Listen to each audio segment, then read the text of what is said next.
एक नई वीडियो के साथ आज मैं फिर हाजिर हूं, आपका होस्ट और दोस्त विक्रांत जोशी। आपका स्वागत करता हूं मेरे विमास्टर में, जिसमें हम लेके आते हैं वर्ल्ड अफेयर्स और डिफेंस के दिन भर की टॉप खबरें। तो चलिए जान लेते हैं। अपनी सबसे पहली खबर की बात करेंगे तो वो इंडियन नेवी की तरफ से निकलकर सामने आ रही है। आपको पता है कि प्रोजेक्ट 75I में डिले होता चला जा रहा है। 1 साल 1.5 साल का ऑलरेडी डिले हो चुका है और अभी 9 महीनों का और इसमें डिले होगा। कुल मिला के 2-2.5 साल का डिले इसमें देखने को मिल रहा है।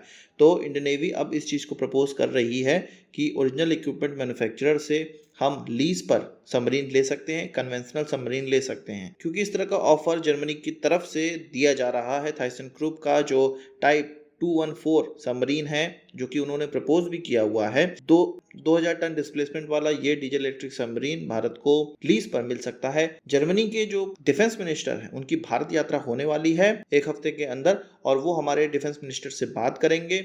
इसमें जो जर्मनी है वो अपने जो सबमरीन है 6 सबमरीन वो गवर्नमेंट टू गवर्नमेंट डील के तहत बेचने का प्रयास भी करेगा। साथ ही साथ लीज पर भी जो सबमरीन है वो हमको देने का या हमारे सामने प्रपोजल रखेगा। इंडियन नेवी ऑलरेडी इसके लिए चाह रही है कि जल्द से जल्द कोई ना कोई हमको लीज पर ही सही पर सबमरीन मिले। तो लीज पर सबमरीन लेने का जो आइडिया है वो आपको कैसा लगा, कमेंट बॉक्स में जरूर बताइएगा। बात करते हैं रशिया और यूक्रेन युद्ध की। तो आपको पता है कि F-16 जो कि यूरोप के देश इस्तेमाल करते हैं, उन्होंने कोलैबोरेशन किया है और ये कहा है कि हम सभी लोग अपने जो एयरक्राफ्ट हैं वो यूक्रेन को या तो बेचेंगे, री एक्सपोर्ट किया जाएगा, या दान में देंगे, या उनकी हेल्प के लिए दे देंगे। इसके लिए अमेरिका ने भी ये कहा है कि F-16 का जो पायलटों को ट्रेनिंग है वो देने में सहयोग करेंगे। साथ ही साथ यूरोप के जो देश हैं वो ये कह रहे हैं कि यूक्रेन के पायलटों को वो भी सिखाने को तैयार हैं। तो अमेरिका ने कहा है कि ये सारी चीज सही है, जो एलाय देश कर रहे हैं वो सारी चीजें सही है, पर F-16 कोई ऐसी मैजिक स्टिक नहीं है, मैजिक वेपन नहीं है जिससे कि रशिया परेशान हो जाएगा।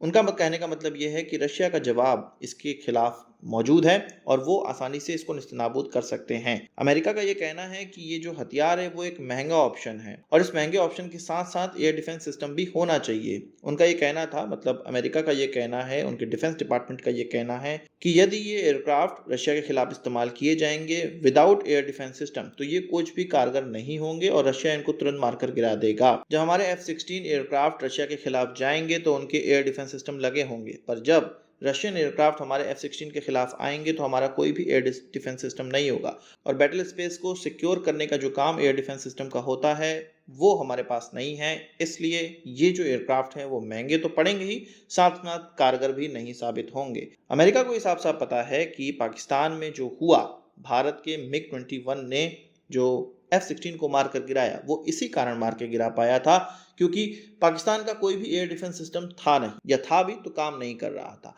इसी कारण से यहाँ पर भी अमेरिका सीधे सीधे ये कह रहा है कि भैया इस्तेमाल मत करना, तुम एलाय देश मिलकर ये तिकड़म तो लगा रहे हो, पर ये कोई मैजिक वेपन है नहीं। रशिया इसका तोड़ जानता है और मारकर गिरा भी देगा। यहाँ पर जरूरत है तो एयर डिफेंस सिस्टम की, जिसके लिए यूक्रेन बहुत दिनों से कह रहा है। एयर डिफेंस सिस्टम आते भी हैं तो उतने कारगर नहीं रहते हैं, उनको रशिया मारकर गिरा देता है अपनी मिसाइलों के माध्यम से। बात अमेरिका की चली है तो F-35 का नाम आप लोग जानते ही होंगे, जो कि 5th जनरेशन एयरक्राफ्ट है।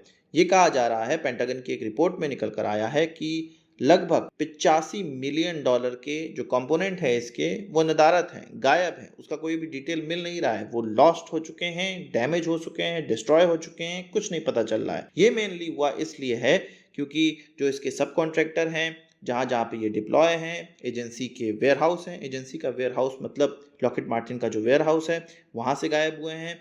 इसी तरह से $85 मिलियन के जो कंपोनेंट हैं वो गायब चल रहे हैं। 2018 में एक रिपोर्ट आई थी पेंटागन की कि 1 मिलियन पार्ट इसके गायब थे और अभी फिर से रिपोर्ट आ रही है कि $85 मिलियन के पार्ट्स इसके गायब हैं। ये कहा जा रहा है कि इस रिपोर्ट में तो कम नाम लिखा गया है, इससे ज्यादा ही कंपोनेंट वहां पर गायब हो चुके हैं। और ये गायब हुए कंपोनेंट जा कहाँ रहे होंगे? कुछ तो भाई डिस्ट्रॉय हो रहे होंगे, पर कुछ तो कहीं ना कहीं जा रहे होंगे। आपका शक सही है, हो सकता है ये चीन की तरफ जा रहे हो, चीन इसकी कॉपी कर रहा हो, इसीलिए तो वो इतनी तेजी से एयरक्राफ्ट और उसके इंजनों पे काम कर पा रहा है, उनको डेवलप कर पा रहा है। ये तो मेरा कयास है, आपका क्या कयास है, आपका क्या सोचना है, कमेंट बॉक्स में जरूर बताइएगा। मैं समझना चाहता हूँ कि आप क्या सोचते हैं, ये जो F-35 के जो पार्ट्स हैं वो मिसिंग हो रहे हैं, उसके पीछे किसका हाथ हो सकता है। अब बात कर लेते हैं ब्रह्मोस से जुड़ी ऐसी टेक्नोलॉजी ट्रांसफर की जो कि भारत को अभी तक नहीं किया गया है। आपको पता है कि भारत इसके लिए जो सॉलिड स्टेट प्रोपेलेंट मोटर है वो ऑलरेडी बनाता है, जिसको कि बूस्टर मोटर भी कहा जाता है, और ब्रह्मोस का लगभग 78% भाग इंडिजिनस ही है।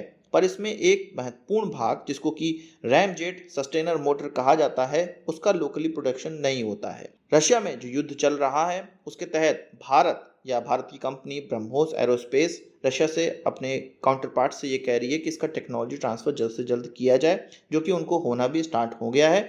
और भारत के अंदर इस सस्टेनर मोटर को बनाकर ब्रह्मोस के अंदर इसको लगाने का अब प्रयास शुरू हो चुका है, क्योंकि रशिया पे युद्ध के चलते बहुत भयंकर सैंक्शंस लगाए जा रहे हैं। आगे चल के इस सस्टेनर मोटर को हम नहीं खरीद पाएंगे रशिया से, और इसका निर्माण अगर भारत के अंदर होने लगता है तो ब्रह्मोस में जो इंडिजिनस कंपोनेंट होंगे वो 95% तक हो जाएंगे। ये सस्टेनर मोटर ब्रह्मोस की स्पीड और उसके ट्रैवलिंग डिस्टेंस को बढ़ाने के लिए भी बहुत ज़्यादा महत्वपूर्ण है। इसमें रिक्वायर्ड चेंजेस करके ब्रह्मोस की स्पीड 4.5 मैक तक की जा सकती है और इसकी जो रेंज है वो 800 किलोमीटर तक की जा सकती है। यानी कि ब्रह्मोस ईआर को बनाए रखने के लिए ये सबसे ज़्यादा महत्वपूर्ण कंपोनेंट है। तो भारत अब इसके पीछे लग चुका है। आज की इस वीडियो के लिए बस इतना ही। आशा करता हूं कि वीडियो पसंद आया होगा। आपको एक बड़ा थम्स अप जरूर देंगे। इस वीडियो संबंधित सवाल सुझाव हो कमेंट बॉक्स में जरूर लाइएगा, और यदि आपने हमारा चैनल सब्सक्राइब नहीं किया उसे भी कर लीजिए, क्योंकि हम इस प्रकार की वीडियो लाते रहते हैं। नमस्कार, थैंक यू, जय हिंद।